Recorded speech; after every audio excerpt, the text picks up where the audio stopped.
आज हम बनाने वाले हैं होली के लिए एक स्पेशल नाश्ता जो कि बहुत ज़्यादा कुरकुरा बनता है और खाने में टेस्टी भी बहुत लगता है और बनाना बहुत ही आसान है। तो चलिए बनाना शुरू करते हैं। आज हम ये खस्ता पपड़ी बनाने वाले हैं गेहूं के आटे से। इसमें हम मैदा का जरा भी यूज़ नहीं करेंगे। खस्ता पपड़ी बनाने के लिए यहाँ पर मैंने लिया है 3 कप आटा। आटे की क्वांटिटी आप आपके हिसाब से कम ज़्यादा कर सकते हैं। साथ ही में हम इसमें डालेंगे 1 टीस्पून जीरा, 1 टीस्पून कलौंजी और 1 टीस्पून ही हम इसमें अजवाइन भी डालेंगे। अजवाइन को हाथ से थोड़ा सा क्रश करके डालें। अजवाइन को क्रश करके डालने से पपड़ी में इसका टेस्ट बहुत अच्छा आता है और ये डाइजेशन के लिए भी बहुत अच्छी रहती हैं। साथ ही में मैंने यहाँ पर लिया है 1 टीस्पून से थोड़ा सा ज़्यादा नमक। नमक की क्वांटिटी आप आपके स्वाद अनुसार कम ज़्यादा कर सकते हैं। सभी चीज़ों को डालकर अच्छे से मिक्स करेंगे। आज के नाश्ते की एक खास बात ये भी है कि इसको हम बहुत कम मोयन से बनाने वाले हैं। इसमें हम घी का बहुत ज़्यादा यूज़ नहीं करेंगे।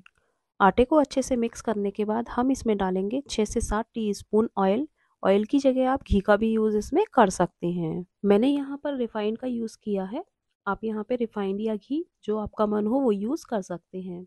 रिफाइंड को आटे में डालने के बाद हमें आटे को अच्छे से मिक्स करना है और आटे को कम से कम 2 से 3 मिनट के लिए इस तरह मसलना है कि हमने जो इसमें तेल का मोयन दिया है वो पूरे आटे में अच्छे से मिक्स हो जाए और पूरे आटे में अच्छे से मोयन लग जाए। तो देखिए मुझे आटे को मसलते हुए लगभग 2 से 3 मिनट हो गए हैं और आटे को इस तरह से मुट्ठी बांध के देखें कि अच्छे से इसकी मुट्ठी बनने लगी है। जब आटे की मुट्ठी बनने लगे तो इसमें थोड़ा थोड़ा पानी डालकर अब हमें इसका एक हार्ड डो लगाना है। खस्ता पपड़ी बनाने के लिए मैंने यहाँ पर आज आटे का यूज़ किया है। आप चाहें तो इसकी जगह मैदा का भी यूज़ कर सकते हैं। आटे का डो लगाते वक्त ध्यान रखें कि पानी हमें एक साथ बहुत सारा नहीं डालना है। थोड़ा थोड़ा पानी डालकर जिस तरह से मैं हथेली से मसल रही हूँ आपको भी इस तरह से ही मसलना है। इस तरह से मसलने से आटे में लोच बहुत अच्छा आता है और हमें इसका एक हार्ड डो लगाना है। आटे को सॉफ्ट नहीं रखें नहीं तो पपड़ी अच्छी नहीं बनेगी। तो देखिए ये डो लगाने में मुझे लगभग 1 से 1.5 मिनट और लग गया था और हमारा हार्ड डो बनके तैयार हो गया है। जब भी हम मैदा का डो बनाते हैं तो उसको मलने में थोड़ी सी मुश्किल आती है, लेकिन अगर आप आटे का डो लगाएंगे तो उसको मलने में बिल्कुल भी प्रॉब्लम नहीं आती है। अब हम इसे 15 से 20 मिनट के लिए रेस्ट पर रख देंगे। तो चलिए इतने हम इसके लिए स्लरी तैयार करते हैं। स्लरी बनाने के लिए यहाँ पर मैंने लिया है 2 टेबल स्पून शुद्ध घी और 1 टेबल स्पून कॉर्नफ्लोर। कॉर्नफ्लोर की जगह आप चावल के आटे का भी यूज़ कर सकते हैं, लेकिन शुद्ध घी की जगह रिफाइंड का यूज़ ना करें। यहाँ पर आपको या तो बटर का यूज़ करना है और या फिर शुद्ध घी का ही यूज़ करना है। दोनों चीज़ों को अच्छे से मिक्स कर लेंगे और इसका एक स्मूथ पेस्ट तैयार कर लेंगे। तो देखिए स्लरी कितने अच्छे से तैयार हो गई है। इधर हमारा आटा रखे हुए भी लगभग 15 मिनट हो गए हैं। आप इसको 15 मिनट से ज़्यादा अगर चाहें तो आधा 1 घंटे भी रख सकते हैं। जितनी देर आप आटे को रखेंगे उतना ही अच्छे आपकी पपड़ी बन के तैयार होगी। मैंने यहाँ पर 15 से 20 मिनट के लिए ही आटा रखा था और अब हम आटे को एक बार और मसल के तैयार करेंगे जिससे कि आटे में अच्छा चिकनापन आ जाए। तो देखिए पपड़ी बनाने के लिए हमारा आटा एकदम रेडी हो गया है। अब हमें इस तरह से इसका लंबा पीस कर लेना है और जितना आटा मैंने लिया है इसमें से मैं इसके 4 पीस कर रही हूँ। हमें इस आटे की ना तो लोई बनाने की ज़रूरत है ना ही छोटे छोटे गोलियां बनाने की ज़रूरत है। हम डायरेक्ट ही इन्हें इस तरह से बनाएंगे। तो देखिए मैंने आटे को 4 भाग में डिवाइड कर लिया है। अब हमें इसे बेलना है। क्योंकि हम आज खस्ता पपड़ी आटे से बना रहे हैं तो आटे का जो हमने डो बनाया है इसकी लोई को बेलना भी बहुत आसान रहता है। आपने देखा होगा हम जब भी मैदा से कुछ बनाते हैं तो उसको हम जितना बेलते हैं वो उतनी छोटी होती जाती है, लेकिन आटे से हम इसको बेलेंगे तो इसको बेलना बहुत ईजी रहेगा। तो देखिए इसको हमें बहुत ज़्यादा पतला नहीं बेलना है।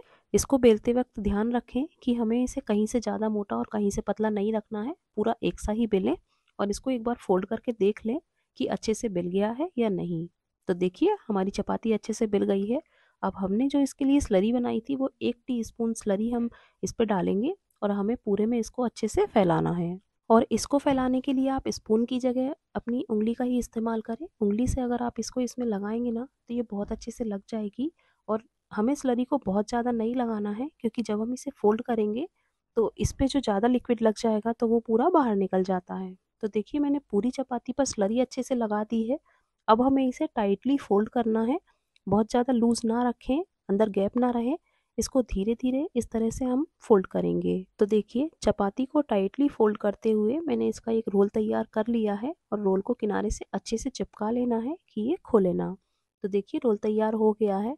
अब हमें इसे छोटे छोटे पीसेस में कट करना है। जितने छोटे पीसेस में मैं कट कर रही हूँ आप भी इसी तरह से इसको कट कर लें। साइज़ में अगर हम इसे देखेंगे तो लगभग मैंने इसका साइज़ आधा इंच का रखा है।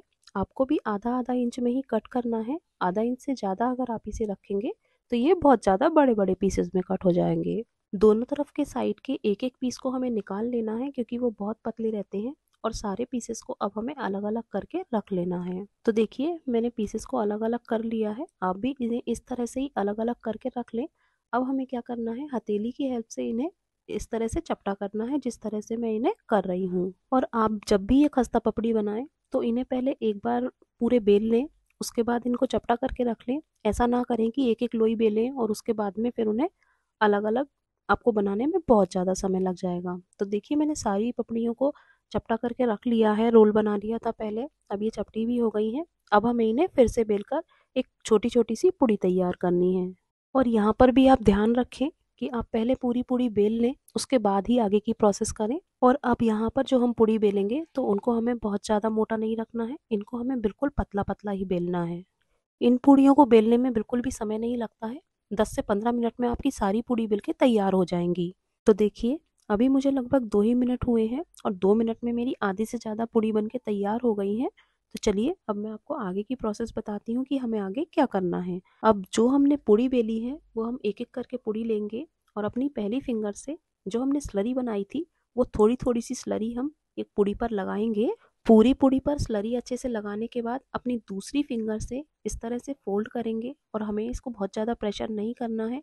और याद रखें जिस फिंगर से आपने स्लरी लगाई थी उस फिंगर से फोल्ड ना करें, नहीं तो आपका जो आपने स्लरी बना रखी है घी की वो पूरी पूड़ी में लग जाएगी और फिर वो अच्छे से नहीं फूलेगी। तो देखिए मैं एक पूड़ी और बता रही हूँ कि हमें किस तरह से फोल्ड करना है इसको। अपनी पहली फिंगर से हमें इस पर स्लरी लगानी है और दूसरी फिंगर से हमें इसको फोल्ड करना है। इस प्रोसेस को करने में भी बहुत कम समय लगता है और ये करना बहुत ही आसान है। ये खस्ता पपड़ी बनाने में आप प्रोसेस का पूरा ध्यान रखें कि आप ऐसा ना करें कि आपने थोड़ी सी पपड़ी बना ली आप फिर उन्हें सेकने लग गए। पहले आप पूरी तरह से इनको तैयार कर लें, उसके बाद ही आप गैस पर कढ़ाई गर्म होने के लिए रखें। ये खस्ता पपड़ी बनाने में जितनी ज़्यादा आसान है उतनी ही ज़्यादा खाने में ये टेस्टी भी लगती हैं। तो देखिए मेरी जरा ही देर में कितनी सारी पपड़ी बन के तैयार हो गई हैं। लगभग आधी पपड़ी मेरी बन के तैयार हो गई है। और इधर मैंने गैस पर कढ़ाई भी गर्म होने के लिए रख दी थी जो कि अच्छे से गर्म हो गई है। कढ़ाई में पपड़ी डालने के पहले एक छोटा सा पीस डाल के देखेंगे तो देखिए कढ़ाई अच्छे से गर्म हो गई है। और हमें तेल को बहुत ज़्यादा गर्म नहीं करना है। अगर हम बहुत ज़्यादा तेल गर्म कर लेंगे तो पपड़ी ऊपर से तो सिक जाएगी और अंदर से कच्ची रह जाएगी। इसीलिए ध्यान रखें कि तेल को बहुत ज़्यादा गर्म नहीं करना है। और जब आप कढ़ाई में पपड़ी डालें तो गैस की फ्लेम को फुल रखना है और पपड़ी डालने के बाद गैस की फ्लेम को हमें मीडियम कर देना है। खस्ता पपड़ी के एक बैच को सिकने में लगभग 3 से 4 मिनट लग जाते हैं क्योंकि हम इन्हें मीडियम गैस पर फ्राई कर रहे हैं। और पपड़ी को तेल में डालने के बाद कंटिन्यू चलाते रहें। अगर आप इन्हें चलाएंगे नहीं तो ये कहीं से बहुत ज़्यादा सिक जाएंगी और कहीं से कच्ची रह जाएंगी। बहुत सारी पपड़ी कढ़ाई में एक साथ ना डालें क्योंकि इनको फूलने के लिए भी जगह चाहिए पड़ती है। तो देखिए लगभग 3 मिनट हो गए हैं और हमारा एक बैच सिक के रेडी हो गया है। हमें इन्हें गोल्डन ब्राउन होने तक तलना है।